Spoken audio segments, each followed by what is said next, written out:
राम कृष्ण हरी जय जय राम कृष्ण हरी हरी जय जय राम कृष्ण हरी जय जय राम कृष्ण हरी जय जय राम कृष्ण हरी जय जय राम कृष्ण हरी जय जय राम कृष्ण हरी जय राम कृष्ण हरी जय जय राम कृष्ण हरी जय राम कृष्ण हरी जय जय राम कृष्ण हरी जय राम कृष्ण हरी जय जय राम कृष्ण हरी जय राम कृष्ण हरी जय जय राम कृष्ण हरी जय राम कृष्ण हरी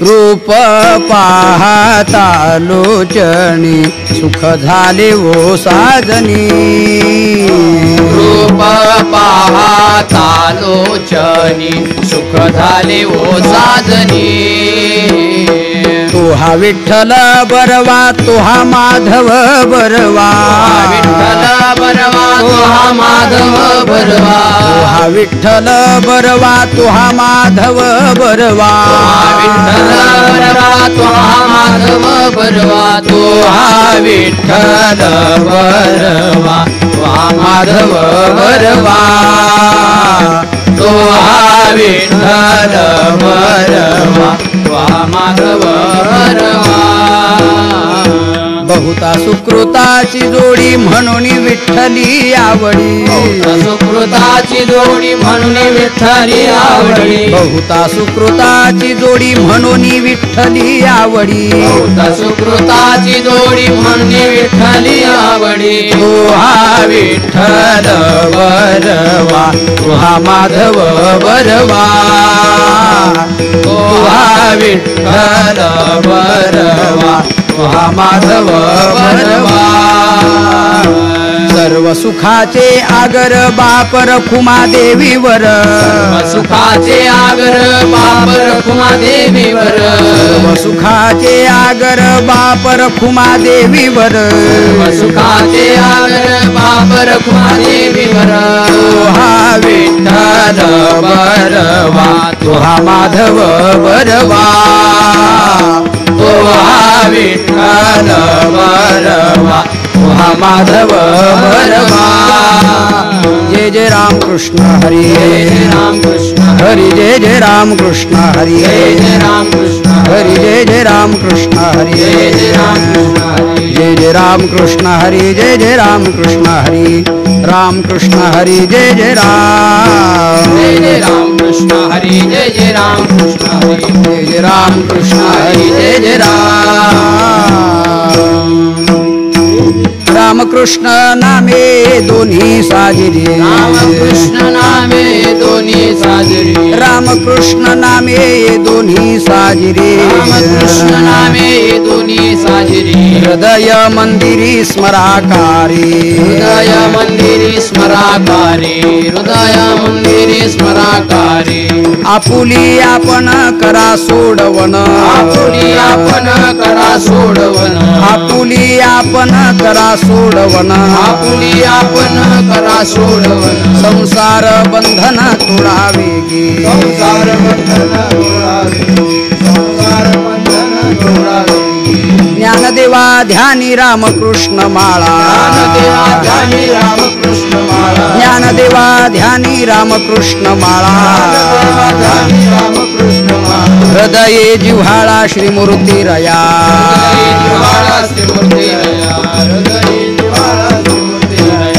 आपुली आपण करा सोडवण आपुली आपण करा सोडवण आपुली आपण करा सोडवण आपुली आपण करा सोडवण संसार बंधन तोडावे गे संसार बंधन तोडावे गे संसार बंधन तोडावे गे बार कुमाई बार कुमार जय जय विठुबार कुमाई जय जय विठुबार कुमाई जय जय विठुबार कुमाई जय जय विठुबार कुमाई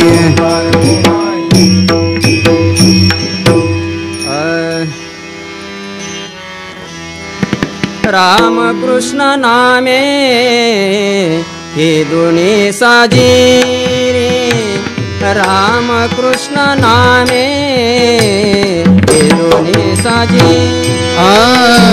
राम कृष्ण नामे हे दोन्ही साजिरी राम कृष्ण नामे हे दोन्ही साजिरी राम कृष्ण नामे हे दोन्ही साजिरी राम कृष्ण नामे हे दोन्ही साजिरी राम कृष्ण नामे हे दोन्ही साजिरी राम कृष्ण नामे हे दोन्ही साजिरी हृदय मंदिर स्मराकारे हृदय मंदिर स्मराकारे आपुले आपण करा सोडवण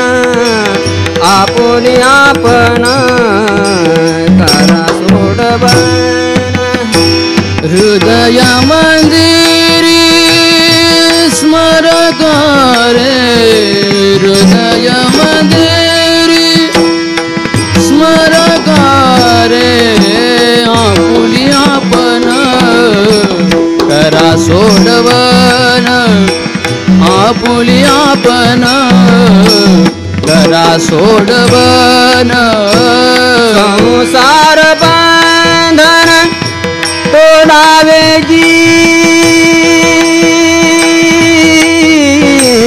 संसार बंधन आय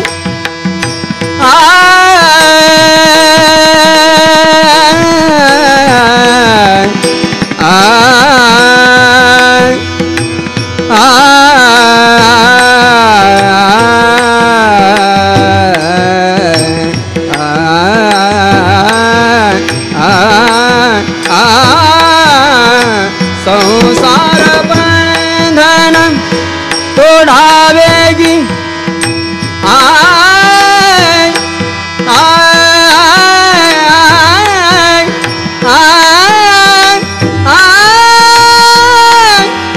आय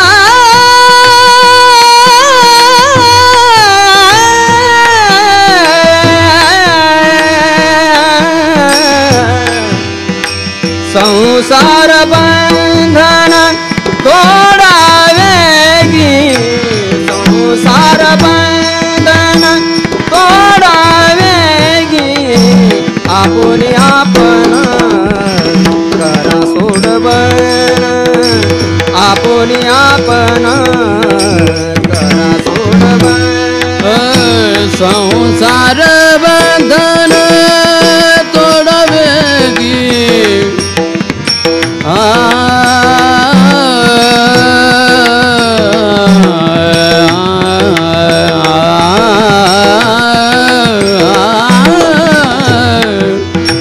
संसार बंधन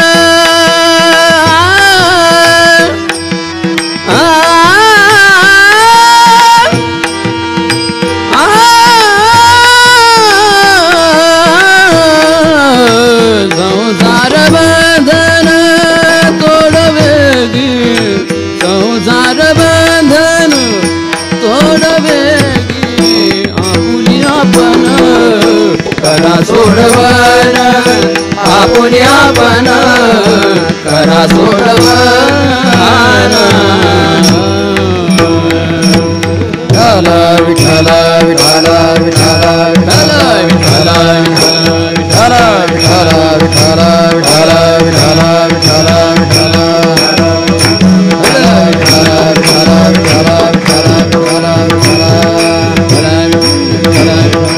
पुंडलिक वरदा हरि श्री ज्ञानदेव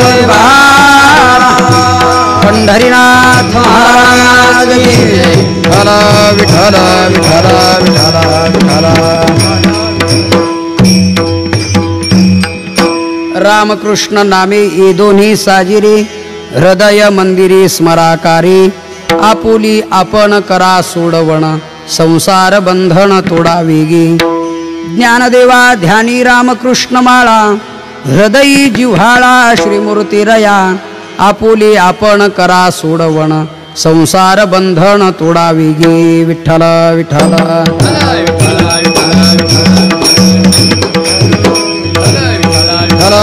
विठ्ठल विठ्ठल कुंडलिक वरदा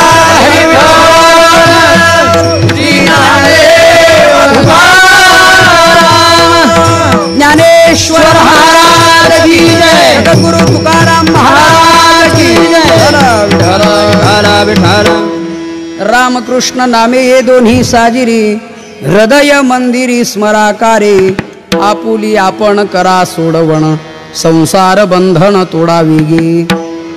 प्रस्तुत कीर्तनरूपी सेवेकरिता निवडलेला अभंग समाधीचे राजे अलंकापूर निवासी संत सम्राट महावैष्णव श्री संत ज्ञानेश्वर महाराजांचा नामाचं महात्म्य सांगणारा 3 चरणाचा अभंग कीर्तन सेवेसाठी निवडलेला आहे. विठ्ठला विठ्ठला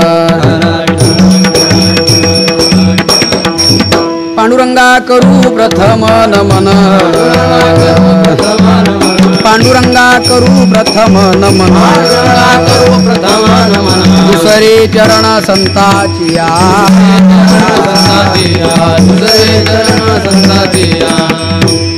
जयांचे केलिया स्मरण होय सकळ विद्येंचे आदिकरण तेची वंदू श्रीचरण श्री गुरूंचे ते नमस्कारोणी. आता अभंग श्री संत ज्ञानेश्वर महाराजांचा असून अभंगातील प्रतिपाद्य विषय असा आहे. अभंगाच्या पहिल्या चरणामध्ये श्री संत ज्ञानेश्वर महाराज राम आणि कृष्ण ही 2 नामं साजिरी आहेत, आपण प्रत्येकाने हृदय मंदिरामध्ये सतत स्मरावीत असा उपदेश करतायत. रामकृष्ण नामाचं स्मरण का करावं तर अनादिकालापासून आपल्या मागे लागलेलं संसार बंधन हे तोडायचं आहे, त्यातून आपल्याला मुक्त व्हायचं आहे. याकरता साधन म्हणून राम आणि कृष्ण ही नामं आपण हृदय मंदिरात स्मरावीत. ज्ञानेश्वर महाराज लोकांना सांगतायत किंवा तुम्हा आम्हाला सांगतायत की बाबांनो, ह्याच रामकृष्ण नामाची माळा मी माझ्या ध्यानामध्ये आणि हृदयामध्ये भगवान परमात्म्याची मूर्ती ठेवून अहोरात्र श्रद्धेनं जपतोय, तेव्हा तुम्ही त्याचं स्मरण करा. विठ्ठला विठ्ठला विठ्ठला विठ्ठला विठ्ठला. या अभंगामध्ये पहिलाच एक महत्त्वाचा प्रश्न असा की श्री संत ज्ञानेश्वर महाराज हे परंपरेनं योगी, ते स्वतः सांगतायत की आम्ही अष्टांग योगादी साधनं करून आम्ही समाधी स्थानापर्यंत पोहोचलो असेल तर आमच्या हे श्रीगुरूंचं हे धन आहे, परंपरेनं प्राप्त झालेलं हे आम्हाला धन आहे, हा ठेवा आहे. एवम गुरुक्रमे लाधले समाधी धन जे आपुले. या समाधी स्थानापर्यंत अष्टांग योगाची साधना करून समाधी स्थानापर्यंत पोहोचणारे ज्ञानेश्वर महाराज हे योगी आहेत. बघितलं तर नाथ संप्रदायातले आहेत, त्यांची ही नाथ संप्रदाय आहे, परंपरा आहे. ज्ञानेश्वर महाराज सांगतायत आदिनाथ गुरु सकळ सिद्धांचा मच्छिंद्रतयाचा मुख्य शिष्य. आदिनाथ भगवान परमात्म्यांनी जे ज्ञान सांगितलं ते मच्छाच्या पोटात विष्णू परमात्म्याने ऐकलं, तेच भगवान परमात्म्यांनी म्हणजे मच्छिंद्रनाथांनी गोरक्षनाथांना, गोरक्षनाथांनी गहिनीनाथांना, गहिनीनाथांनी निवृत्तीनाथांना आणि निवृत्तीनाथांनी ज्ञानेश्वर महाराजांना ते ज्ञान दिलं. यावरून ज्ञानेश्वर महाराज हे नाथ संप्रदायातले असताना, योगी असताना किंवा त्यांची विशेषतः ज्ञानी म्हणून प्रसिद्धी असताना ते आज नामाचा महिमा सांगतायत. मी स्वतः नामधारक आहे आणि तुम्हीही नामस्मरण करूनच या जन्ममरण संसारातून मुक्त व्हा असा जेव्हा उपदेश करताय तेव्हा प्रश्न हा निर्माण होतो की महाराज जर योगी आहेत तर योगाने आपल्याला जन्ममरणातीत का करत नाहीत? स्वतः मी योगी आहे तर मग मी नामस्मरण करतो हे कसं? त्याचं ज्ञान, त्याचा अनुभव ज्ञानेश्वर महाराजांना आहे का? तर याचं उत्तर थोडक्यामध्ये त्यांच्याच भाषेमध्ये सांगतो म्हणजे झालं. विठ्ठला विठ्ठला. ज्ञानेश्वर महाराजांच्या ज्ञानाबद्दल विचार केला तर ज्ञानेश्वर महाराज स्वतः सांगतायत योगभ्रष्ट पुरुष हा मागावून जन्मत असतो आणि त्यांचं ज्ञान हे अगोदरच निर्माण होत असतं. ज्ञानेश्वर महाराजांनी एक उदाहरण सांगितलं. मोटकी देहाकृती उमटे आणि निज ज्ञानाची पहाट फुटे, सूर्यापुढे प्रगटे प्रकाश जैसा. सूर्य नंतर आणि त्याचा प्रकाश अगोदर, तसा योगभ्रष्ट पुरुष जन्माला येतो तो नंतर आणि योगभ्रष्ट पुरुषाचं ज्ञान निर्माण होतं ते अगोदर.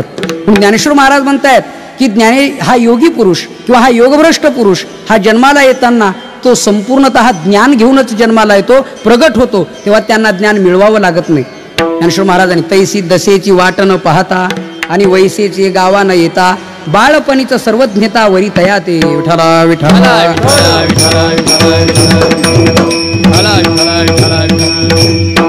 बाल्यदशेत त्यांना सर्वज्ञतेनं वरलेलं आहे. आता सर्वज्ञता म्हटल्यानंतर त्यांना योगाचं ज्ञान आहे, तसंच तपाचं आहे, तसंच व्रतवैकल्याचं आहे, तसंच उपासनेचं आहे, जपतपाचं आहे, अनुष्ठानाचं आहे, दानाचं आहे, ज्ञानाचं आहे, भक्तीचं आहे, किंबहुना वैज्ञानिक ज्ञान नाम प्रपंचाचंही ज्ञान आहे. ज्ञानेश्वर महाराजांच्या सर्वज्ञतेबद्दल बोलायचं ठरलं तर या सर्व प्रमाणाचा प्रत्यय आपल्याला येतो. त्यात एकच उदाहरण सांगावं असं वाटतं. ज्ञानेश्वर महाराजांचा प्रत्येक आणि मार्गातला जो अनुभव आहे तो तुमच्या आमच्याशी तुलनात्मक दृष्टीनं बघता कामा नये, पण अखिलकोट ब्रह्मांडचारक भगवान श्रीकृष्ण परमात्म्याशी तुलना केली तर भगवंताच्या पुढे ज्यांचा अनुभव आहे असं म्हणायला अडचण नाही, हरकत नाही. त्याला एक उदाहरण म्हणून सांगतो. गीतेच्या 17व्या अध्यायात भगवान परमात्म्यांनी सात्विक दानाची व्याख्या सांगितली की जे उपकार न ठेवता दिलं जातं, देश काल पात्र पाहून दिलं जातं. अर्जुना तद्दानम सात्विकम स्मृतम, ते दान सात्विक आहे. पण ज्ञानेश्वर महाराजांनी दानाच्या मधला जो अनुभव आहे दान मार्गातला, त्यात त्यांचं नैपुण्य, त्यात त्यांचं ज्ञान अनुभव त्यात ओतला. ज्ञानेश्वर महाराज म्हटले थांबा, भगवान कृष्ण परमात्म्यांनी सात्विक दानाची व्याख्या सांगितली ना ती अपूर्ण आहे. त्यात एक उणीव आहे. कोणती? कसं द्यावं हे देवानी सांगितलंय, परंतु जे द्यायचंय ते आधी कसं मिळवावं हे मात्र सांगायचं भगवान परमात्म्याकडून विसरलं गेलं बोलण्याच्या ओघामध्ये. भगवान परमात्मा देश काल पात्र पाहून द्या, पण द्यायचं ते मिळवायचं कसं हे वर्णन ज्ञानेश्वर महाराज करतायत. तरी स्वधर्म आतवते जे जे मिळे आपण याते, मग ते ते दिजे बहुते सन्मान योगी. अगोदर स्वधर्माने मिळवलेलं असावं आणि ते सन्मान योगाने दिलं जावं, तेव्हा ते सात्विक दान ठरतं. विठाला विठाला. हो, सात्विक दानाची व्याख्या ही थोडीशी ज्ञानेश्वर महाराजांच्या दृष्टीनं अपुरी वाटली, अपूर्ण वाटली. कारण देशकाल पात्र पाहून दिल्यावर सात्विक ठरतं, पण जे द्यायचंय ते आधी जर लोकांचे खून करून मिळवलं असेल, शास्त्रीय भाषेत बोलायचं म्हणजे अन्यायोपार्जितम धनम, अन्यायाने मिळवलेलं धन देशकाल पात्र पाहून दिलं तरी ते सात्विक दान ठरत नाही. त्याकरता अगोदर कसं मिळवावं आणि नंतर मग ते कसं द्यावं हे ज्ञानेश्वर महाराजांनी सांगितलं. यावरून त्यांचा दानामधला अनुभव, प्रत्येक ठिकाणच्या प्रत्येक मार्गाचा योगासंबंधाने अनुभव बघायचा असला 6व्या अध्यायात संप्रेक्षण आशिक आग्रहसोन दिशेच्या नवलोकयन ज्ञानेश्वर महाराजांनी ही कुंडलिनी शक्ती जागृत कशी करावी त्याचा विचार सांगितलेला आहे. आपल्या शरीरामध्ये 72,000 नाड्या आहेत, त्या 24 नाड्या प्रधान नाड्या आहेत आणि त्यातल्या 3 नाड्या ह्या प्राणवाहक नाड्या आहेत. इडा, पिंगला आणि सुषुम्ना. डाव्या बाजूनी इडा वाहते, मध्ये मेरुदंडातून सुषुम्ना वाहते आणि उजव्या बाजूनी पिंगला वाहते. अर्थात ज्यांनी श्वास घ्यायचा आणि तिने थांबवायचा, पूरक, कुंभक आणि रेचक असे 3 प्रकार एकदा झाले म्हणजे एक प्राणायाम होतो. त्यात अगर्भ प्राणायाम, सगर्भ प्राणायाम इत्यादी विचार त्या ठिकाणी आलेला आहे. आणि मग कुंडलिनी शक्ती जागृत होते. नवद्वाराचा निरोध करून प्राणवायूचा अपानवायूचं ऐक्य होऊन त्याचं घर्षण होऊन उष्णता निर्माण होते आणि 3.5 वेढे देऊन बसलेली कुंडलिनी शक्ती जागृत होते. मेरुदंडातून वाहणाऱ्या सुषुम्ना नाडीतून ती प्रवेश करीत षडचक्राचं भेदन करीत करीत या ब्रह्मरंध्रात जाऊन जेव्हा मिळते तेव्हा त्या योग्याला समाधी लागते. हा ज्ञानोबारायांचा अनुभव आहे. असा प्रत्येक क्षेत्रातला अनुभव, त्या संबंधाने भक्तीचा अनुभव बघितला तर ज्ञानेश्वर महाराज स्वतः सांगताय, माझ्या जीवेची आवडी पंढरपुरा नेईन गुढी, पंढरपुरा नेईन गुढी, पांडुरंगी मन रंगले, पांडुरंगी मन रंगले. किंवा तुकाराम महाराज आधी करून सर्व संत ज्ञानेश्वर महाराजांच्या वैष्णवपणाबद्दल बोलतायत. ज्ञानदेव वैष्णव मोठा, विठ्ठल नामे मुक्त पीठा, ज्ञानदान घडे श्रेष्ठा, वैकुंठ वाटा संत गेले. या नियमाने ज्ञानदेव वैष्णव मोठा, वैष्णवाची व्याख्या सांगितली आणि संत महात्म्याने वैष्णव जनतो तेने कही जे पीड पराही जाने रे. वैष्णव जनतो तेने कही जे, बस त्यांना वैष्णव म्हणतात जे दुसऱ्याची पीडा जाणतात किंबहुना दुसऱ्याची पीडा दूर करतात, त्यांना म्हणावं वैष्णव. त्यात ज्ञानेश्वर महाराज हे अग्रगण्य वैष्णव आहेत. ज्ञानेश्वर महाराजांनी वैष्णवाची व्याख्या सांगितली. पायात टोचलेला काटा पायापुरता थांबत नाही तर सर्व शरीराला जसा वेदनाक्षम ठरतो त्याप्रमाणे जगात कोणालाही दुःख झालं तर ते मला झालं असं समजतात आणि ते दुःख दूर करण्याचा प्रयत्न करतात. त्यांना म्हणावं वैष्णव. आणि त्यात अग्रगण्य आहेत ज्ञानेश्वर महाराज. यावरून ते मोठे वैष्णव आहेत, भक्त आहेत. तुम्ही म्हणाल त्यांना प्रपंचाचं ज्ञान आहे का? हे झालं भक्तीतलं, हे सर्वातलं ज्ञान झालं, योगाचं, जपतपाचं, व्रतवैकल्याचं, उपासनेचं, ज्ञानाचं, दानाचं वगैरे. पण प्रपंचाचं ज्ञान आहे का की ज्याची आम्हाला नित्य गरज आहे? ज्ञानेश्वर महाराज म्हणतायत हो. आम्ही नेहमी सांगत असतो ज्यांना परमार्थ चांगला करायचा आहे त्यांनी ज्ञानेश्वरी वाचावी आणि ज्याला प्रपंच चांगला करायचा आहे त्यांनी देखील ज्ञानेश्वरी वाचावी. म्हणजे प्रापंचिकांनाही आणि पारमार्थिकांनाही मार्गदर्शन ठरलेला ज्ञानेश्वरी हा जगतमान्य ग्रंथ आहे. ज्ञानेश्वर महाराजांनी प्रापंचिक ज्ञान, ज्याला शास्त्रामध्ये विज्ञान म्हणतात, ज्यांनी देव कळतो त्याला ज्ञान म्हणावं, ज्यांनी प्रपंच कळतो त्याला विज्ञान म्हणावं, आणि हे दोन्ही ज्यांना कळत नाही त्याला अज्ञान म्हणावं. ही तिन्हीची ही व्याख्या आहे. ज्ञान, विज्ञान आणि अज्ञान. ज्याला देव कळला ते ज्ञान. त्यांनी सांगितलं की परमात्मा असा आहे, ज्याला देव कळला नाही पण प्रपंच चांगला करता आला ते विज्ञान. पण ज्याला दोन्ही जमलं नाही, इधर ना उधर, ना इकडे ना तिकडे, प्रपंचही फाटका आणि प्रपंचही परमार्थही फाटका, दोन्हीकडे फाटके पण आहे, याला म्हणतात अज्ञान. पण ज्ञानेश्वर महाराज सांगतायत की ज्ञानेश्वरीमध्ये ज्ञानही आहे आणि ज्ञानेश्वरीमध्ये विज्ञान आहे. कोरडं अध्यात्मही नाही तर निव्वळ विज्ञानही नाही. गीतेच्या 9व्या अध्यायात या ज्ञानम विज्ञान सहितम यज्ञात्वा मोक्षेशे शुभात या श्लोकावरची पहिली ओवी, चाचोचेनी सांडसे खंडीजे पयपानी राजहंसे, तुझं ज्ञान विज्ञान तैसे वाटून देऊ. ज्ञानेश्वर महाराज म्हणताय तुझं ज्ञान विज्ञान तैसे. अरे बाबा, राजहंस पक्षाच्या समोर पाणी आणि दूध एकत्र करून ठेवलं तर दुधाबरोबर पाणी पित नाही आणि पाण्याबरोबर दूध टाकत नाही, दूध ग्रहण करतं आणि पाण्याचा त्याग करतो, त्याला म्हणतात राजहंस. तसं ज्ञानेश्वर महाराज म्हणताय तुला ज्ञान आणि विज्ञानाचं वर्गीकरण करून देऊ, एकीकडे विज्ञान आणि एकीकडे ज्ञान. आता विज्ञानाबद्दल एकच उदाहरण सांगतो. ज्या वेळेला विज्ञान प्रगत नव्हतं तेव्हा ज्ञानेश्वर महाराजांनी या विज्ञानाचं वर्णन केले. आज आपण जी लाईट पाहतोय, जी आपण इलेक्ट्रिक पॉवर उपभोगतोय, तेव्हा याच्यावरती नाना प्रकारची कामं आणि साधनं यंत्रणा चालते आहे, पण त्याचं वर्णन 700 वर्षापूर्वी ज्ञानेश्वर महाराजांनी केलेलं आहे. ते उदकाचे निआवेशे प्रगटले तेज लखलखित दिसे, तये विजू माझी असे सलील काही. ज्ञानेश्वर महाराज म्हणतायत पाण्याच्या प्रेशरमध्ये, आपण इंग्रजीमध्ये त्याला प्रेशर म्हणतो, आवेश आहे मराठीमध्ये, तेव्हा आवेश निर्माण झाला पाण्याला, त्यातून विजेची निर्मिती झाली. या विजेची निर्मिती पाण्यापासून आहे. पण आता या ट्यूबलाईटमध्ये, बल्बमध्ये जर आपण पाणी शोधलं तर सापडेल का? की चला आपली तहान भागवण्यासाठी एखादी ट्यूबलाईट फोडू आणि त्यातलं पाणी पिऊ. ही वीज पाण्यापासून आहे पण त्यात पाणी नाही. हे जसं महत्वाचं आहे, ज्ञानेश्वर महाराजांनी विज्ञानाचं त्यावेळेला वर्णन केलं. प्रपंच, आपण प्रपंचातले किडे म्हटलो तरी चालेल, पण प्रपंचात राहूनही जे प्रपंचात कळलं नाही ते ज्ञानेश्वर महाराजांनी सांगितले. ज्ञानेश्वर महाराज म्हणतायत बाई बाळंतीण झाल्यानंतर 5वीच्या दिवशी रात्रभर दिवा लावून ठेवावा त्या बाईजवळ. वास्तविक हा प्रपंच आहे.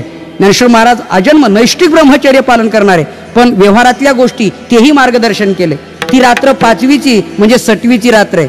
त्या दिवशी जन्माला आलेला मुलगा वा मुलगी, मागचं जे त्यांनी केलेलं कर्म प्रारब्ध, त्याला आपण 7/12चा उतारा म्हणा, पूर्ण म्हणजे जे काही केलं असेल कर्म, ते कर्म ती 6वी त्या दिवशी त्याच्या कपाळावरती लिहित असते. ज्ञानेश्वर महाराज म्हणताय 6वी कडून जर चुकीचं लिहिलं गेलं तर त्याला जबाबदार कोणी नाही. काळा गोरा पण एकदा रंग प्राप्त झाला, आता कितीही त्याला बदलण्याचा प्रयत्न केला तर तो जसा पुसला जात नाही. काळ्या काळ्या माणसांनी एकत्र जमून लाईफ बॉय, लक्स, हमाम, रेक्सोना, अजून काही साधन असले साबण, या सर्व साबणाचा वापर केला आणि एखाद्या सरोवरावर जाऊन घसून घसून गोरं होण्याचा प्रयत्न केला तर ते गोरे होतील असं नाही, उलट त्यांच्या मूळ रंगाला चकाकी चढेल असं म्हटलं तर काही बिघडणार नाही. ज्ञानेश्वर महाराज म्हणतायत जैसे काळे गोरेपण धुतले फिटोनेले. काळे गोरेपणा जसा धुतल्याने बदलत नाही अर्जुना, त्याप्रमाणे कपाळावर 6वीने लिहिलं की ते बदलत नाही. लल्लाटीचे लिहिले ते न पुसेगा काही केले. ती रात्र 6वीची आहे म्हणून रात्रभर दिवा लावावा. 6वीची राती जेवी न विसंबीजे वाती, तैसा ईश्वर निर्णयो चित्ती वाहने सदा. हे व्यवहारातलं सांगितलंय. ज्ञानोबाराने अशी व्यवहारातली कितीतरी उदाहरणं सांगितली. आता स्त्रिया, महिला मंडळ नेहमी स्वयंपाक करतात, पण याला हे म्हणतात हे आपल्यालाही माहिती नाही. ज्ञानेश्वर महाराजांनी दरवी शब्द घातलाय. दरवी आपल्याला काय माहिती? दरवी म्हणजे काय? ज्ञानेश्वर महाराज म्हणतायत दरवी म्हणजे पळी. आपण त्याला पळी वगैरे काय म्हणतो. ती पिठल्यात चालते, कढीत चालते, वरणात चालते, अजून कशात चालते, आहे की नाही? पण त्या पळीला जर विचारलं की बाईसाहेब आपण प्रत्येक पदार्थामध्ये जाऊन आलात तर याची टेस्ट कशी आहे, गोडी कशी आहे, खारट झालं का, तिखट झालं का, कमी गोड झालं का, नाही, तिला ते कळत नाही. ज्ञानेश्वर महाराज म्हणतायत ना तरी दरवी जैसी रिगोनी नाना रसी, परी ते रसस्वादासी नेने जीवी. रिगोनी नाना रसी रिगोनी, पण रसस्वादासी नेणे हे व्यवहारातलं वर्णन आहे. यावरून ज्ञानेश्वर महाराजांना प्रापंचिकही ज्ञान आहे आणि अध्यात्माचं तर ओतप्रोत ज्ञान आहे. ज्ञानेश्वर महाराजांना ज्ञान म्हणण्यापेक्षाही ज्ञानेश्वर महाराजांच्या रूपाने ज्ञान प्रगट झालं असं म्हटलं तरी वावगं ठरणार नाही. विठ्ठला विठ्ठला विठ्ठला विठ्ठला विठ्ठला. हो, ते चालते ज्ञानाचे बिंब, ते चालतं बोलतं ज्ञानाचं मूर्तिमंत स्वरूप. ज्ञानोबाराय म्हणजे ज्ञानाला फुटलेले हातपाय, ज्ञानाला आलेला आकार, ज्ञानाने धारण केलेला आकार म्हणजे ज्ञानेश्वर महाराज. आता या ज्ञानातही पुन्हा प्रकार आहेत. ज्ञानी आहे पण अज्ञानातला ज्ञानी की ज्ञानातला ज्ञानी हा मोठा फरक आहे. ज्याला शास्त्रीय भाषेमध्ये सापेक्ष ज्ञानी आणि निरपेक्ष ज्ञानी म्हणतात. याचे 4 प्रकार आहेत. अज्ञानातला अज्ञानी वेगळा, अज्ञानातला ज्ञानी वेगळा, ज्ञानातला अज्ञानी वेगळा आणि ज्ञानातलाही ज्ञानी वेगळा. लोकांना काही कळत नाही, त्यातही याला काही कळत नाही, हा अज्ञानातलाही अज्ञानी. जे कळत नाही हेही कळत नाही, त्याला अज्ञानातला अज्ञानी म्हणावं, अशी स्थिती आहे. म्हणजे अज्ञानातल्या स्वरात म्हणावं हेही कळत नाही आणि स्वरातून गेलं हेही कळत नाही. लोक म्हणतात अरे बाबा तुझं म्हणणं स्वरात येत नाही तोंडला, छे तुम्हाला अक्कल नाही, अशी स्थिती आहे. अज्ञानातला अज्ञानी, काही अज्ञानातले ज्ञानी, काहींना काही कळत नाही, त्याला थोडंसं कळतं, त्यात आपण त्याला व्यावहारिक भाषेमध्ये वासरातली असं काहीतरी म्हणतो आहे की नाही. त्याप्रमाणे वासरात लगडी गायला भलतं डिमांड, पण ती लंगडीच गाय, पण वासरात असल्यामुळे तिला डिमांड. अज्ञानातला ज्ञानी, काही ज्ञानातले अज्ञानी. उदाहरणार्थ ज्ञानेश्वर महाराजांच्या मुक्ताबाई निवृत्तीनाथ सोपान काकांच्या समोर चांगदेव महाराज अज्ञानी ठरले, पण चांगदेव महाराज अज्ञानी होते. 14 विद्या 64 कला हस्तगत करून 1400 वर्ष काळाला मेळ न लागू देणारे चांगदेव महाराज, पण जेव्हा पत्र लिहायला घेतलं तेव्हा एकही ओळ लिहिता आली नाही. कोरं पत्र पाठवून दिलं. मुक्ताबाई चिडून म्हणतायत 1400 वर्ष जगून अजून कोरा करकरीत राहिला. ज्ञानेश्वर महाराज म्हटले मुक्ता तसं काही नावं ठेवू नको, कोरा कागद पुन्हा वापरता येतो, काहीतरी लिहून ठेवलं चुकीचं तर ते पुन्हा उपयोगी पडत नाही, त्याचाही उपयोग नाही. हे जसं महत्वाचं आहे त्याप्रमाणे ज्ञानेश्वर महाराजांच्या समोर चांगदेव महाराज हे अज्ञानी ठरले. अर्थात अज्ञानी ठरले, पण अज्ञानातले अज्ञानी नाही, ज्ञानातले अज्ञानी. उद्या आपणही म्हणू लागलो चांगदेव महाराजांना काय येतं, हे म्हणणं बरोबर नाही. आपण 50 वेळा हरिपाठ म्हणूनही अजून चुकतो. आपण चांगदेव महाराजांना काय नावं ठेवावी, हा महत्वाचा भाग आहे. हरिपाठ म्हणता म्हणता गुंततो तो बाहेरच निघत नाही. ज्ञानदेवाप्रमाणे निवृत्ती देवी ज्ञान समाधी संजीवन हरिपाठ म्हणण्याऐवजी सर्वाघटी पूर्ण एक नांदे आला हरिपाठ रिवर्स गिरणी मागे. काही वेळेला ज्ञानदेवाप्रमाणे आत्मा हा निधान, आता सर्वाघटी पूर्ण एक नांदे म्हणायचं, समाधी संजीवन हरिपाठ गेला हरिपाठ पुढे. पहिल्या प्रकरणामध्ये योगयाग विधी इथं वायाची उपाधी दंभधर्म म्हणण्याऐवजी करिशी जना म्हटलं की हरिपाठ पुढे. आणि तीर्थव्रतने मग भावे विनसिद्धी इथे वायाची उपाधी करिशी जना म्हटलं तर त्याच्यापेक्षा वायाची उपाधी दंभधर्म म्हटलं तर पुन्हा हरिपाठ मागे. हे जसं महत्वाचं, शेवटी वैतागतो तिथं सोडून देतो हरिपाठ आणि निघून जातो. तुला काय झालं वा, या हरिपाठातून तुम्ही बाहेरच निघत नाही, असा प्रकार. आणि ते चांगदेव महाराजांना नावं ठेवतात. ज्या ज्या श्रीगुरूकडे गेले त्या श्रीगुरूंनी त्यांना जे जे शिकवलं ते गुरुच्याही पुढे चांगदेव महाराजांची मजल आहे. त्यांनी शिकवावं, यांनी ऐकावं आणि शेवटी प्रश्न करावा, ततकिम ततकिम, याच्या पुढे काय, त्याच्या पुढे काय. त्यांनी सांगावं आता याच्या पुढे म्हणजे माझ्याही पुढे आता तूच आहे. या श्लेष अलंकार आहे. गुरु सांगतात शिष्य पुढे बसून ऐकत असतो तेव्हा माझ्या पुढे तू हा एक अर्थ, आणि मला जे येत नाही त्याच्यापेक्षा तुला जास्त माहिती आहे म्हणून माझ्याही पेक्षा पुढे तू, अशा अर्थाने चांगदेव महाराजांची योग्यता. पण मुक्ताबाईंनी त्यांना कोरं ठरवावं, हे ज्ञानातले अज्ञानी. पण ज्ञानेश्वर महाराज ज्ञानातलेही ज्ञानी. त्यांना जी प्रशस्ती पत्र दिलेली आहेत ती आपण बघा.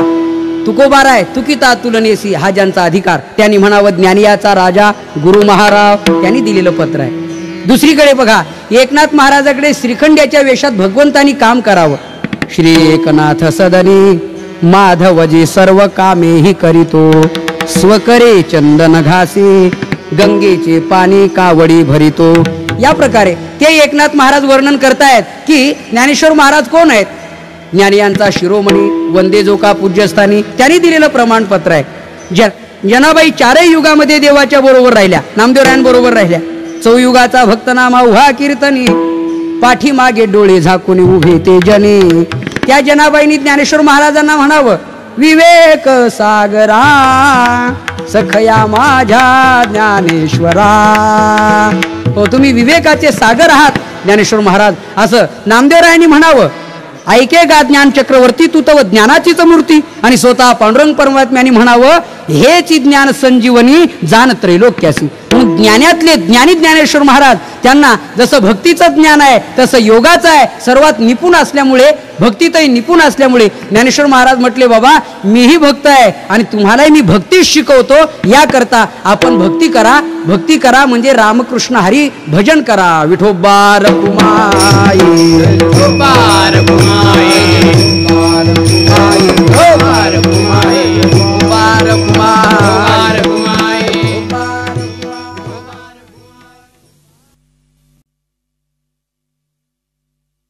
विठोबा रखुमाई विठोबा रखुमाई विठोबा रखुमाई विठोबा रखुमाई विठोबा रखुमाई विठोबा रखुमाई विठोबा रखुमाई विठोबा रखुमाई जय जय विठोबा रखुमाई. विठोबा रखुमाई. ज्ञानेश्वर महाराज सांगतायत की याकरता मला भक्तीचा जिव्हाळा असल्यामुळे तुम्हाला मी भक्ती संबंधानेच सांगतो, अर्थात त्यातही ज्ञानेश्वर महाराज निपुण आहेत. याच्यात थोडंसं पुढे जाऊन सांगायचं ठरलं तर ज्ञानेश्वर महाराजांनी सांगितलेलं उदाहरण जसं सोनं हे मौल्यवानच आहे, पण त्याला पुन्हा पुन्हा तापून त्याला पुट दिल्यानंतर त्याची किंमत, त्याचा कस जसा वाढतो, तसं ज्ञानेश्वर महाराजांच्या भक्तीला नामदेवरायांचा सहवास, संगती हे पूट दिल्यासारखं. ज्ञानेश्वर महाराज योगी असून, ज्ञानी असून, भक्त तर आहेतच, पण नामदेवरायांची संगती पुन्हा ज्ञानेश्वर महाराजांना जेव्हा प्राप्त झाली तेव्हा ज्ञानेश्वर महाराज त्या भक्ती संबंधाने अजूनच वर्णन करतायत, त्यात रंगून जातायत, मग्न होतात. विठाला विठाला. ज्ञानेश्वर महाराजांनी या मृत्यूलोकातली सर्व तीर्थ बघावेत असा हेतू पांडुरंग परमात्म्याकडे व्यक्त केला आणि नामदेवराय हे पांडुरंग परमात्म्याच्या ताब्यात असताना त्यांची मागणी केली की म्हटले माझ्यासोबत नामदेवरायांना पाठवा. आता वास्तविक देवानी विचार करायला पाहिजे होता, पण ज्ञानेश्वर महाराजांनी मागणी केली असता भगवंतांनी एकदम सांगितलं खुशाल घेऊन जा. खुशाल घेऊन जा म्हटल्यानंतर नामदेवराय म्हणाले का हो, आपलं परवा काय ठरलं होतं, मी तुम्हाला कोणाही बरोबर पाठवणार नाही, मी कोणाही बरोबर यात्रेला कुठं जाणार नाही, असं ठरलं असताना तुम्ही मला परत त्यांच्याबरोबर जा म्हणता. भगवंत म्हटले नामदेवा, याला व्यवहार म्हणतात. वस्तू द्यायची की द्यायची नाही हे मागण्याकरता कोण आलाय त्याच्यावर ठरवायचं असतं की वस्तू द्यायची की द्यायची नाही. आपला पखवाज मागच्या वर्षी नेला आणि फोडून टाकला, त्याला पुढच्या वर्षी आपण जरूर पखवाज देऊ ना, हे तर लक्षात येतं की नाही. हां, मग ठीक आहे. हे जसं महत्त्वाचं आहे तेव्हा मागणी करण्यासाठी आलाय कोण त्याच्यावर ठरवायचं असतं. व्यवहारातला एक साधारण दृष्टांत आहे. सुनबाईच्या पश्चात घरातल्या सर्वांनी ठरवलं की ह्या दीपावळीला आपली सुनबाई माहेरी पाठवायची नाही. सर्वांनी ठरवलं, एक मुखाने निर्णय सर्वांनी घेतला.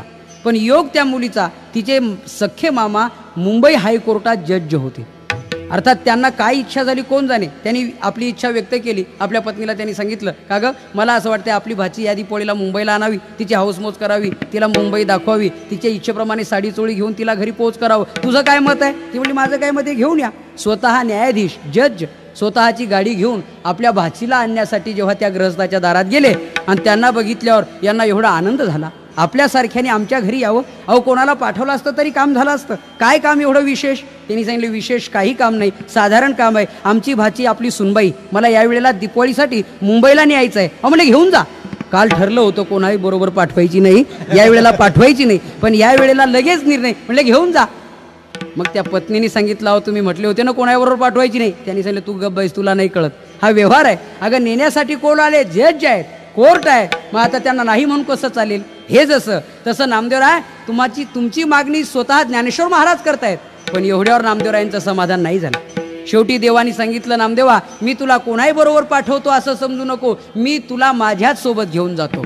फक्त नाव वेगळं आहे, बरं संत म्हणून देव म्हणून वेगळी कसली तरी मी तुला माझ्यासोबत घेऊन जातो. त्याचं वर्णन आहे.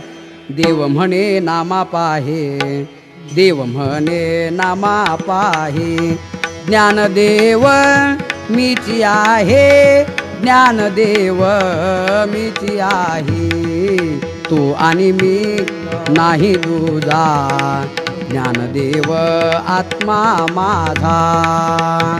बस ते आणि मी हे दोघं नाही, आम्ही दोघं एकच आहेत. आरतीमध्ये आपण नेहमी म्हणतो अवतार पांडुरंग नाव ठेविले ज्ञानी, आरती ज्ञान राजा महाकैवल्य तेजा. नेहमी आपण म्हणतो अवतार पांडुरंग नाव ठेविले ज्ञानी, जे पांडुरंगाचेच अवतार पण नाव फक्त ज्ञानी ज्ञानराज म्हणून ठेवून घेतलं. मी तुला माझ्यासोबत घेऊन जातो असं म्हटल्यावर नामदेवराय तयार झाले, पण एका अटीवर. तुझ्यासोबत जर घेऊन जातो ना मग देवा, मग ज्ञानेश्वर महाराज मला म्हणतील पडा या महादेवाच्या पाया, पडा त्या अमक्या देवाच्या पाया. माझं ठरलेलं आहे कटावरी कर नाही ज्या देवाचे, नेघे मी तयाचे दरुषण, कटावरी कर नाही ज्या देवाचे. बस, कटावरी कर नाही ज्या देवाचे आणि नेघे मी तयाचे दर्शन. ज्या देवाचे कमरेवरती हात नसतील अर्थात त्याच्या मी पाया पडणार नाही. देवाने सांगितलं ठीक आहे पाया नको पडू पण जा तर खरं. आणि म्हणून स्वतः हात नामदेवरायांचा ज्ञानोबारायांच्या हातात दिला. आपल्या वारकरी संप्रदायाचं भाग्य आहे. त्या दिवशी ज्ञानेश्वर महाराज नामदेव महाराज एकत्र आले म्हणजे भक्ती आणि ज्ञानाचा संगम झाला. खऱ्या अर्थाने ज्ञान एकीकडे आणि भक्ती एकीकडे असेल तर हे दोन्हीही अपूर्ण आहेत ईश्वर प्राप्तीच्या दृष्टीने. व्यवहारातला दृष्टांत आहे. आंधळा आहे तोही वाटचाल करू शकत नाही पाय असून. पांगळा आहे तोही वाटचाल करू शकत नाही डोळे असून. डोळे आहेत पाय नाही, पाय आहेत डोळे नाही. मग या दोघांनी एकत्र येऊन काय केलं, संघटित झाले हे दोघं. ते म्हटले असं करा, म्हणजे काय, माझे पाय आणि तुमचे डोळे आपण एकत्र आणू आणि मग आपण यात्रेला जाऊ. केलं काय, आंधळ्या माणसाचे पाय भक्कम होते, त्यांनी पांगळ्या माणसाला खांद्यावरती घेतलं आणि पांगळ्यांचे डोळे चांगले होते, त्यांनी वरतून मार्गदर्शन केलं. डावीकडे उजवीकडे इकडे तिकडे वगैरे. हे दोघं एकत्र आल्यामुळे चारिधाम यात्रा करून आले आणि दोघं दोन्हीकडे होते तर गावात सुद्धा फिरू शकत नव्हते. तसं ज्ञाना वाचून भक्ती आंधळी आहे आणि भक्ती वाचून ज्ञान पांगळा आहे.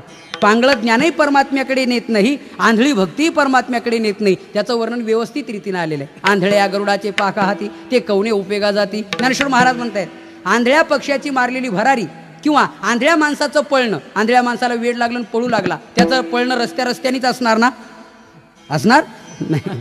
ठीक आहे, आंधळा माणूस जर पळू लागला तर तो रस्त्याने पळेल का. ज्ञानेश्वर महाराज म्हणतायत, अरे जात्यंधा लागे पिसे मग तो सैरा धावे जैसे. मग ते सैरा धावे जैसे त्याचं पळणं जसं चुकीचं आहे त्याप्रमाणे एकटी भक्तीही परमात्म्याकडे नेत नाही, ज्ञानही नेत नाही. पण हे दोघं एकत्र आल्यावर काय होतं, गीतेच्या 18व्या अध्यायाच्या 55व्या श्लोकावरची ही ओवी आहे. ज्ञानेश्वर महाराज सांगतायत, ये या ज्ञान भक्ती सहज भक्तू एक वटला मज तरी मीची केवळ हे तुझं श्रुतही आहे. अर्जुना, ज्ञान भक्ती जर एकत्र आली तर काय होतं, तो भक्त भक्त राहत नाही, मी देव देव राहत नाही, तो आणि मी दोघं एकच होतो. विठ्ठला विठ्ठला. हो, जसं कबीरदास महाराज म्हणतायत, लाले मेरे लाल की जित देखे उतलाल लाली देखन को मैं गई तो मैं भी हो गई लाल. परमात्मा पाहण्याकरता जातो तो परमात्माच होतो. आग्नीत पडलेलं काष्ट राहत नाही तर अग्नीच होतं. या नियमाने महाराज म्हणतायत, आता आम्ही दोघं एकच होतो, अर्थात ज्ञान भक्ती एकत्र आल्याचा हा परिपाक. आणि म्हणून त्या दिवशी ज्ञान आणि भक्ती एकत्र आली, एकमेकाच्या खांद्यावर हात टाकून चालू लागले ज्ञानेश्वर महाराज आणि नामदेव महाराज. पण शेवटी कुठं ना कुठं तरी ज्याच्या त्याच्या तत्वाचा, मार्गाचा, पंथाचा, धर्माचा अभिमान असतोच ना.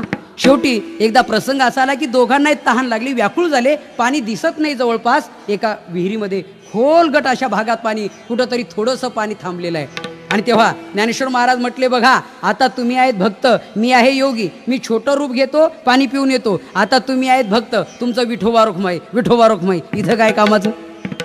नामदेवरायांना राग आला. नामदेवराय म्हटले, देवा ज्ञानेश्वर महाराज म्हटले, काय माझ्या भक्तीला तुम्ही काय समजले, मी काय आताच्या काळातला भक्त आहे. सप्ताहामध्ये वातावरण तयार झालं की माळ घातली आणि विलक्षणामध्ये फुकट प्यायला मिळालं की टाकली काढून, त्यातला मी भक्त आहे का एखादा, असा टेम्पररी भक्त आहे का, पार्ट टाइम भक्त आहे का. नाही, माझ्या भक्तीचा माझा आत्मविश्वास आहे. देवाला जर गरज असेल, माझी भक्ती जर खरी असेल तर पाणी इथे येईल. इथे नामदेवरायांनी प्रतिज्ञा केली. ज्ञानेश्वर महाराजांनी छोटं रूप घेतलं, पाण्यासाठी विहिरीत गेले. नामदेवरायांनी डोळे मिटले आणि देवाचं भजन, पांडुरंगे येईवो पांडुरंगे जीवाचे जीव लगे येईवो पांडुरंगे, येईवो पांडुरंगे, पांडुरंगे येईवो पांडुरंगे. देवाचं स्मरण केलं. ऐका आता, ज्ञानेश्वर महाराज पाणी पिऊन परतत असताना पुन्हा स्मरण झालं. ज्ञानोबारायांनी विचार केला, आपल्या जबाबदारीवर आपण नामदेवरायांना आणलंय. त्यांनी पाणी घेतलं आणि नामदेवरायांना सांगितलं, प्या पण जरा उपहासाने. एखाद्याच्या घरी आपण जेवायला गेल्यावर त्यांनी म्हणावं, खा, घ्या. हे म्हणणं जसं उपहास बुद्धी नाही, घ्या, दुष्काळातूनच आले तुम्ही, कोण आहे तुम्हाला आमच्याशिवाय, खा, हे म्हणणं जसं आहे तसं प्या, पाणी प्या, असं त्यांनी म्हटलं. नामदेवरायांनी भाव जाणला, उपहास बुद्धी जाणली. नामदेवरायांनी डोळे उघडले आणि विनोद केला. मी म्हटलं ना, माझ्या देवाला गरज असली इथे पाणी आणतील. आणलं की नाही, डायरेक्ट आणू नाही तर इनडायरेक्ट आणू, पण आणलं की नाही, कोणाकडून का होईना काम करून घेतलंच की नाही, पाणी मिळालं मला, बस. पण नामदेवरायांनी एवढं म्हणून विनोद करून पाणी प्याले नाहीत, हे मात्र महत्वाचं आहे. त्यांनी सांगितलं, हे सिद्धीने प्राप्त झालेलं पाणी आहे, हे आम्ही विष्णुदासांनी निंद्य मानलेलं आहे. सिद्धीला विपिसे कोणतया पुसे नेले राजहंसे पाणी काय. सिद्धीने प्राप्त होणारं जे असेल ते आम्ही ग्राह्य मानणार नाही. गरज असते देवाला इथे पाणी, पुन्हा डोळे मिटले, देवाचं स्मरण केलं, परिणाम काय झाला ऐका. विहीर उचंबळून भरली पाण्याने, पाटचे पाट, कॅनलचे कॅनल असा वाहू लागला नामदेवरायांच्या समोर. पाट भरून वाहतोय, विहीर भरून वाहते. तेव्हा नामदेवरायांनी सांगितलं ज्ञानोबारायांना, आता या, स्नान संध्या आटोपा, आंघोळ करा, पाणी प्या. बघा यातला फरक सांगतो. योगी ज्ञानोबारायांनाही पाणी मिळालं, भक्त नामदेवरायांना पाणी मिळालं, पण योग्यांना पाण्याकडे जावं लागलं आणि भक्तांकडे होऊन पाणी आलं. हा भक्तीचा आणि योगाचा फरक आहे. अजून एक फरक आहे, त्यांनी स्वतःची तहान भागवली ज्ञानेश्वर महाराजांनी, त्याच्या जगाचा फायदा काय? पण नामदेवरायांच्या भक्तीमुळे त्या भागातली कायमची पाणी टंचाई दूर झाली. असा फरक आहे. म्हणून योगी स्वतः उद्धरून जातो. ध्यानेनाथ म्हणे पश्यंती केचिदात्मान महात्मना, या न्यायाने योगी स्वतः परमार्थ करून उद्धरून जातो, त्याचा जगाला उपयोग नाही. भक्त स्वतःही उद्धरतात आणि जगाचा उद्धार करून जातात, म्हणून भक्ताचा जगाला उपयोग आहे. विठ्ठला विठ्ठला विठ्ठला विठ्ठला विठ्ठला. अर्थात अशी ही भक्ती आणि हा योग तेव्हा ज्ञानेश्वर महाराजांच्या लक्षात आलं की आपल्या योगापेक्षाही इथे भक्तीलाच महत्व आहे. तेव्हा ज्ञानेश्वर महाराजांनी निर्णय घेतला, आता योगाने देवाकडे जायचं नाही, भक्तीने देवाकडे जायचं. रामकृष्ण परमहंसानी स्वामी विवेकानंदांना हे उदाहरण फार सोप्या भाषेत पटवले. भक्ती आणि योगाचा फरक त्यांनी सांगितलं. वानरीलाही पिलं होतात, माकड म्हणा वानर म्हणा, आणि मांजरीलाही पिलं होतात, पण फरक आहे. माकड वानरी ती काय करते, आपल्या पिलांना एकदाच सांगते बस की हे बघ, तुला जर जगायचं असेल तर तू मला धर, मला या झाडावरनं त्या झाडावर उडी मारायची असते, या घरावरून त्या घरावर, या डोंगरावरून त्या डोंगरावर, तेव्हा मी तुला धरण्यासाठी मला वेगळे हात नाहीत, तू मला पकड. वानरीच्या पिलांना आपण निरीक्षण करून बघा, जगण्याची मरण्याची जबाबदारी पिलावर, आईवर नाही. त्यांना एवढंच फक्त माहिती आहे, आपण जास्तीत जास्त पिलाचे आई वडील होणे, जगण्याची जबाबदारी आपल्यावर नाही, ती कोणी कोणतं सरकार येईल ते करेल. त्यांना काय माहिती, त्यांना याच्यापेक्षा योगक्षम वाहण्याची जबाबदारी त्यांच्यावर नाही, जास्तीत जास्त पिलांची माता पिता होणं एवढीच त्यांचं काम, असं म्हटलं तरी चालेल. पण मांजरीचं तसं नाही. मांजर पिलांना जन्म देते आणि नेहमी नेहमी त्या पिलांना त्याचं स्थलांतर करते, इथून तिथे तिथून तिथे, या घरातून त्या घरात. का? तिला माहिती आहे की त्या पिलांच्या बापाचा स्वभाव म्हणजे बोकोबाचा स्वभाव मांजरीला चांगला माहिती आहे की तो बोकोबा इतका कृतज्ञ बाप आहे की नाश्त्यावारी 4-5 पिलं खाऊन टाकील. त्यांनी त्या पिलांना खाऊ नये याकरता ती त्याला सुरक्षित राहावं म्हणून पिलांना सांभाळते. पिलांना कळत नाही, पिलाची जबाबदारी आई वाहते. हे उदाहरण कशासाठी दिलं रामकृष्ण परमहंसानी स्वामी विवेकानंदांना? योगी होऊन देवाकडे जाल तर वानरीच्या पिलाप्रमाणे तरण्याची जबाबदारी तुमची, आणि भक्त होऊन देवाकडे जाल तर मांजरीच्या पिलाप्रमाणे तुमचं रक्षण करण्याची जबाबदारी आईची, पर्यायानं देवाची. विठ्ठला विठ्ठला विठ्ठला. या दृष्टांता नियमाने ज्ञानेश्वर महाराजांनी निर्णय घेतला, आता भक्तीच करायची. आणि ज्ञानेश्वर महाराजांनी पुराणाचा धांडोळा घेतला. पुराणामध्ये नाम महापुराण भागवत आहे. भागवतामध्ये स्वतः भगवान सांगतायत, उद्धवा, कलियुगामध्ये माझी प्राप्ती ही योगानी नाही, माझी प्राप्ती भक्तीनेच आहे. न साधयति माम योगो न सांख्यम धर्मम उद्धव. भगवान सांगतात, न स्वाध्यायास्तपस्त्यागो यया भक्तिर्ममोजिता. न स्वाध्याय हा बर, न तपहा बर, पुढे न योगा हा. माझी प्राप्ती योगाने होणार नाही, मग माझ्या प्राप्तीसाठी भक्तीच कारणीभूत आहे असं देवानी सांगितलं त्यावेळेला. तेव्हा ज्ञानेश्वर महाराजांनी तेच हरिपाठाच्या 5व्या अभंगाच्या प्रथम चरणात सांगितलं, योग याग विधी येणे नव्हे सिद्धी, वायाची उपाधी दंभ धर्म, वायाची उपाधी दंभ धर्म, हरी मुखे म्हणा, हरी मुखे म्हणा. ज्ञानेश्वर महाराज म्हटले, बाबांनो तुम्ही हरी हरी म्हणा, मुखाने हरी हरी म्हणा, अरे योग यागाने देवाची प्राप्ती होणार. आणि दुसरी गोष्ट, असा जर एवढं सांगूनही एखादा आग्रह धरत असला तर ज्ञानोबारायांनी त्याला युक्ती सांगितली. एखादा आजार असा आहे की दूध आणि साखर घेतल्याने तो आजार जातो, असा जर आजार असेल तर त्यांनी कशाला हा आग्रह धरावा की मी लिंबाचा कडूपाला खाऊनच रोग घालवीन. ज्ञानेश्वर महाराज म्हणतायत, रोग जाय दूध साखरे तरी निंब का प्यावा. जर एखाद्या दुधाने आणि साखरेने एखादा रोग जात असेल तर निंब पाला खाण्याची आणि इच्छा तरी का बाळगावी त्यांनी. हे जसं महत्वाचं आहे तसं भक्तीने नामस्मरणाने देवाची प्राप्ती होत असेल तर मी योगच करीन देवाच्या प्राप्तीसाठी, हे तरी त्यांनी का म्हणावं. आणि मग तुम्ही त्याच्या मागे लागू नका, मग तुमचा उद्धार करून घ्यायचा आहे का. जपतप अनुष्ठान व्यर्थ कास या करणे, जपतप अनुष्ठान व्यर्थ कास या करणे, तीर्थव्रत ये मने मन लगे दैवता धरणे,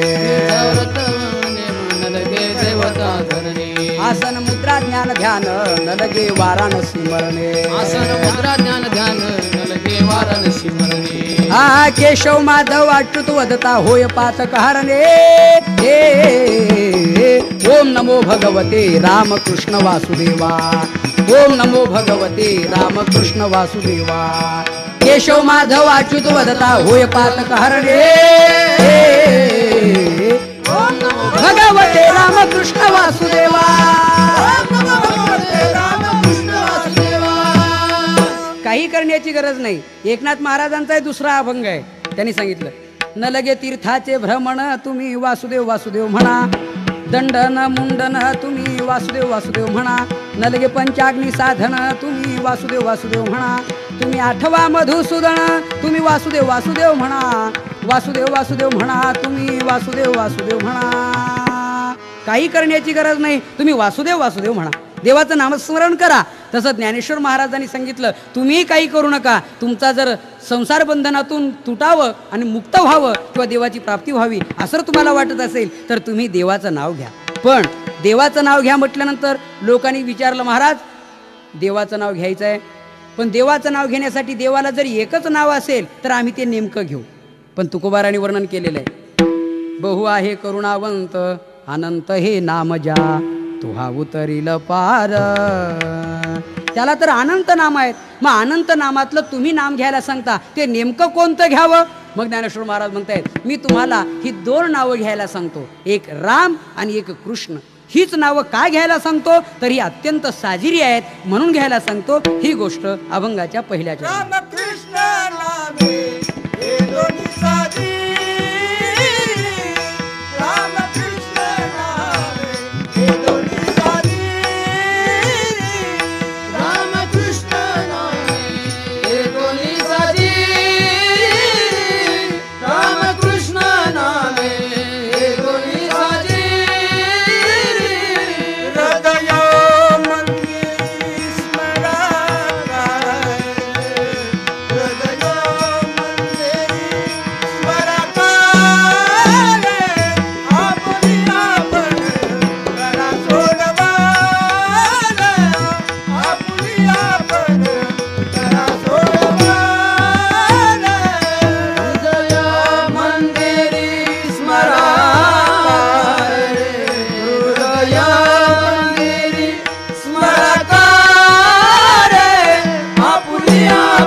दोन नामाचा प्रामुख्यानं ज्ञानेश्वर महाराज अभंगाच्या प्रथम चरणामध्ये उल्लेख करतायत की हे बघा, आमच्या परमात्म्याला अनंत नावं असली तरी ही दोन नामं साजरी आहेत.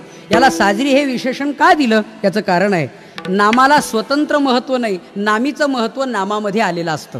हो, नावाला स्वतंत्र महत्त्व नाही. दोन व्यक्तीचं नाव एकच असावं, एकाला 10,000 रुपयाचा माल उधार मिळतो, एक दिवसभर पाया पडलं तर बिडीचा पुडा कोणी देत नाही. त्याचं कारण आहे नाव एकच आहे दोघांचं, पण नाव जरी एक असलं तरीही मात्र कर्तृत्व भिन्न आहे ना. बाबा रे, त्याच्याकडून 10,000चा नव्हे 20,000 रुपये वेळ आली तर मिळतील, पण तुझ्याकडच्या विडीच्या पुड्याचे पैसेही मिळतील असं वाटत नाही. म्हणून हे जसं आहे तसं देवाचे अवतार अनंत असले तरी, अनंत नावं असली तरी देवाच्या अवतारामध्ये वर्णन करताना 6 प्रकार केलेत गर्गसंहितेमध्ये. अंश अंशांश आवेश कला पूर्ण आणि पूर्णत्तम असे 6 प्रकार आहेत. त्यापैकी राम आणि कृष्ण हे 2 अवतार पूर्ण आणि पूर्णत्तम आहेत. महाराज म्हटले पूर्ण अवतार रामकृष्ण, पूर्ण अवतार. पूर्ण अवतार रामकृष्ण, राम आणि कृष्ण हे 2 अवतार पूर्ण आहेत आणि अवतार पूर्ण आहेत म्हणून त्या अवताराची नावंही पूर्ण आहेत. त्यामुळे ही साजरी नावं आहेत, अर्थात याच नावाला हे महत्व आहे. विठ्ठला विठ्ठला विठ्ठला विठ्ठला विठ्ठला. रामकृष्ण नामे हे दोन्ही साजिरी. व्यक्तीचं महत्व नामात येत असतं हा त्याचा सिद्धांत आहे. राम आणि कृष्ण हे अवतार पूर्ण आहेत म्हणून त्या नामालाही पूर्णत्व आहे, हा त्याचा एक महत्वाचा भाग. आणि स्वतंत्र नामाचा महिमा सांगायचं ठरलं तर त्याचं उत्तर असं आहे, राम आणि कृष्ण ही 4 अक्षराची 2 नामं आहेत. आता राम याचं महत्व पद्मपुराणात वर्णन केलेलं आहे. राम म्हटलं की तोंड उघडतं बघा, आणि म म्हटलं की तोंड मिटतं. आपण कधी काळी प्रयोग करा, तोंड उघडं ठेवून म म्हणा, चालणार नाही. इथे नका प्रयोग करू. किंवा एखाद्या वेळेला तोंड मिटून रा म्हणा तरी जमणार नाही, त्याचा वर्ण बदलतो. म म्हटलं की ओष्टे वर्ण आहे, ओठाला ओठ लागले तरच म या अक्षराचा उच्चार होतो, अन्यथा होत नाही. मग याचा अर्थ काय? याचा अर्थ असा आहे, आपल्या हृदयात ज्ञात अज्ञात पातकांचा जो समूह आहे, रा म्हटलं की तोंड उघडतं तेव्हा सर्व पातकं बाहेर येऊन पडतात. बाहेर आलेली पातकं पुन्हा मध्ये येऊ नयेत याकरता म म्हणजे ओठाला ओठ मिटून तोंड बंद करणे, म्हणजे पापांना परत न येण्यासाठी, म्हणजे नो एंट्री करणे. बस ती पापं पुन्हा न येऊ देणे असा त्याचा भाग आहे. नाही तर तीच पापं जर पुन्हा पुन्हा येऊ लागली तर किती पापाची निवृत्ती कराल? त्याचं जर पर्क्युलेशन होऊ लागलं रिटर्न सप्लाय तर काय करणार आपण? हे जसं महत्वाचं आहे याकरता बाहेर पडलेली पातकं पुन्हा मध्ये येऊ नयेत याकरता रा म्हणजे बाहेर पातक म पुन्हा मध्ये नाही असा त्याचा अर्थ आहे. त्याचा श्लोक आहे रकारोच्चार मात्रेण बहिर्निर्याती पातकं पुन्हा प्रवेशा भावेच मकारस्तु कपाटवत. शास्त्रकार सांगतायत रकारोच्चार मात्रेण रकाराचा उच्चार केला की बहिर्निर्याती पातकं पातकं बहिर्निर्याती पातकं बाहेर येतात पण पुन्हा प्रवेशा भावेच पुन्हा प्रवेश करू नये याकरता मकारस्तु कपाटवत. वत म्हणजे प्रमाणे अर्थात या कपाटाप्रमाणे मकाराच्या उच्चाराने तोंड बंद होतं. हे राम या 2 अक्षराचं महत्व आहे. अजून पुष्कळचं महत्व आहे. आता कृष्ण या अक्षराचं महत्व असं आहे त्यात कर्षती म्हणजे आकर्षण करणे. शास्त्राने सांगितल्याप्रमाणे मदोन्मत्त हत्ती जसा जंगलात भटकतो तसं तुमचं आमचं मन विषयाच्या जंगलात भटकतंय.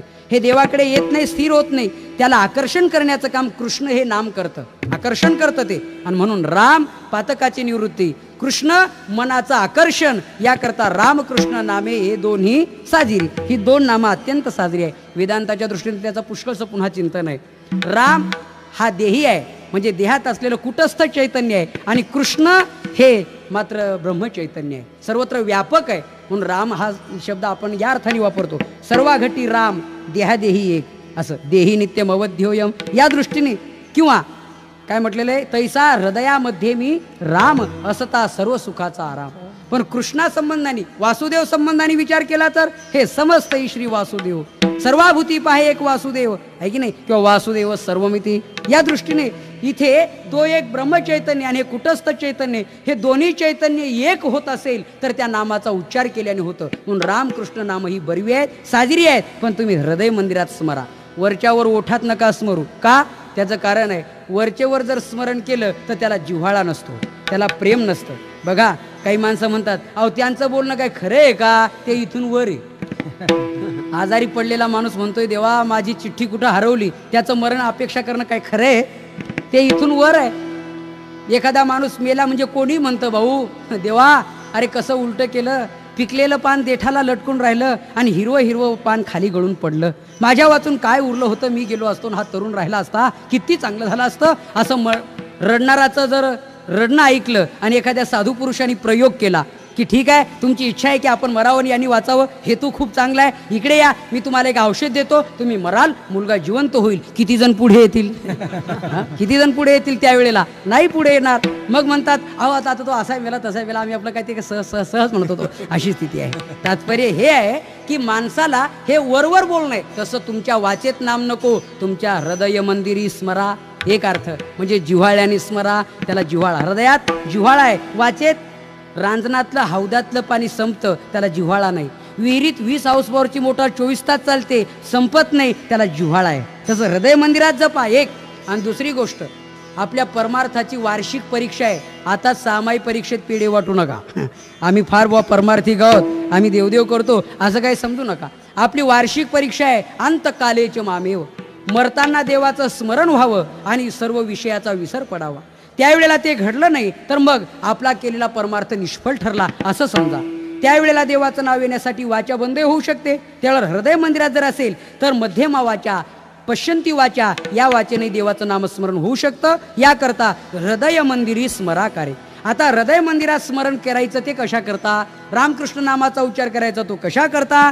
ज्ञानेश्वर महाराज म्हणतायत त्याचं कारण आहे अनादिकालापासून संसार बंधन आपल्या मागे लागले. जर ते तोडायचं असेल तर रामकृष्ण नामाचा उच्चार हृदय मंदिरात करा की संसार बंधन तुटेल आणि ते तोडण्यासाठीच करायचं आहे. हे दुसरं चरण. आपुली आपण घरा सोडवा आपुली आपण घरा सोडवा आपुली आपण घरा सोडवा आपुली आपण घरा सोडवा संसार बंधन कोणा वेगी संसार बंधन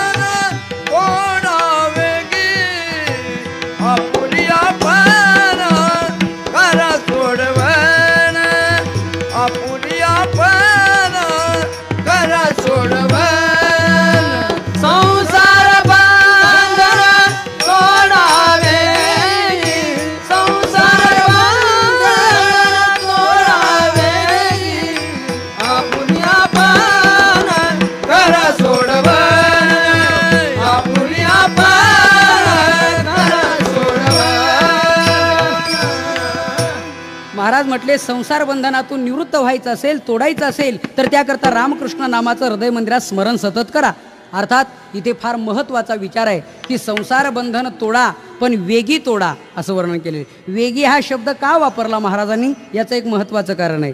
हा जन्म यापूर्वी नव्हता, पुढे मिळणार नाही, हा एकदा मिळालाय. बाकी जन्मात संसार बंधन तोडता येत नाही, याच जन्माने तोडता येतं. आणि म्हणून वेगी तोडा. कारण आता मिळालेलं आयुष्य तुमच्या हातात नाही. आपण ठरवू की आपण अजून 80 वर्ष नक्की राहू, हे चूक आहे. केव्हा कधी आपण संपू याचा क्षणार्धामध्ये आपण संपणार आहोत, आपल्याला अंदाज काढता येणार नाही. आणि म्हणून वेगी स्मरा हे त्याचं उत्तर आहे. विठ्ठला विठ्ठला. आणि महत्वाची गोष्ट दुसरी, आपुली आपण सोडवण करा. सोडवण करा आणि बंधन तोडा. हे बंधन कोणतं? वेदांताच्या दृष्टीने बंधनाचे बरेच प्रकार सांगितलेले आहेत. बंधनाचे प्रकार असे आहेत. एक कर्मबंधन आहे. यज्ञार्थात कर्मणो नेत्र लोकोयम कर्मबंधना. हा संसार बंधन तोडत असताना एक कर्माचं बंधन आहे, एक द्वैताचं बंधन आहे. द्वैताचे बंधन न बाधिजे. संसार बंधन तर इथे शब्दच आहे. 6 प्रकार सांगितलेले आहेत. एक द्वैताचं बंधन आहे, एक कर्माचं बंधन आहे, एक संसार बंधन आहे, एक गुणबंधन आहे, एक अहंकार बंधन आहे आणि एक देह संघाताला बंधन म्हटलेलं आहे. देह इंद्रिय मन बुद्धी प्राण हेच बंधाचे पंचायतन, याला बंध म्हटलेलं आहे. भागवतामध्ये अहंकाराला बंधन म्हटलेलं आहे. अहंकारम कृतम बंधा. अहंकार बंधन आहे. गुणाला बंधन म्हटलेले, ते गुण ते कैसे किती आणि बांधिती कवने रीती. ज्ञानेश्वर महाराज म्हणतात गुणबंधन आहे, अहंकार बंधन आहे, संसार बंधन आहे, द्वैताचं बंधन आहे, देह संघात बंधन आहे. अर्थात ही बंधनं नेमकी कुठे आहेत? आत्म्याला की देहाला? तर देहालाही नाहीत आणि आत्म्यालाही नाहीत. मग नैवात म्हणून देहस्य. उद्धवाने हा प्रश्न सुंदर उच्चारलेला आहे. उद्धवजी विचारताय देवा हे बंधन नेमकं कोणाला आहे? हे भवबंधन ऋषिकेसी, सांगपा बाधक कोणासी. बरं बंधन नाही म्हणशील तर प्रत्यक्ष जगाशी जडला असे.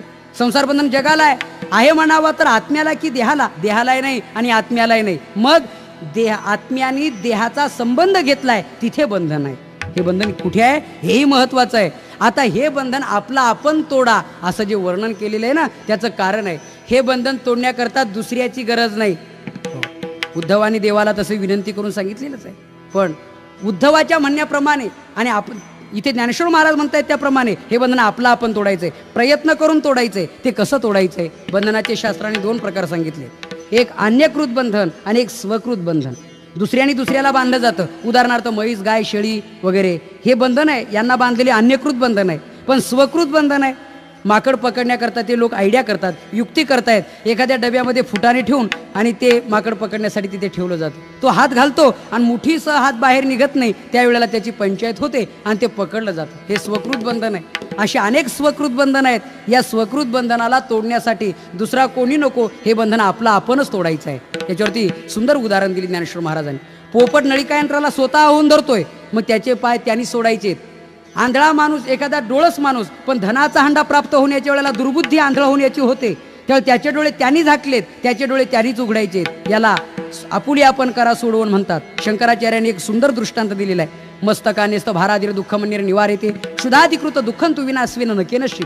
आपल्या मस्तकावरचा भार दुसरा कोणी घेईल आणि आपल्याला भाररहित करील हे ठीक आहे, परंतु भूक लागल्यानंतर आपल्याऐवजी कोणी जेवून चालणार नाही. आपल्याला जेवून ते दुःख निवृत्त करावं लागेल. तसं संसार बंधन आपला आपणच तोडायचं आहे. म्हणून आपुली आपण करा सोडवण. किंवा ऋणमोचन करता पितू संती सुतादय. हा बंधन मोचन करतास्या स्वास्मादन्यो न कश्चन.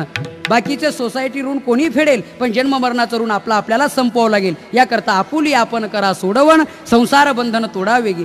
ज्ञानदेवा ध्यानी रामकृष्ण माळा, हृदय जिव्हाळा श्रीमूर्ती रया. आपुली आपण करा सोडवण, संसार बंधन तोडावेगी. ज्ञानेश्वर माऊली, ज्ञानराज माऊली.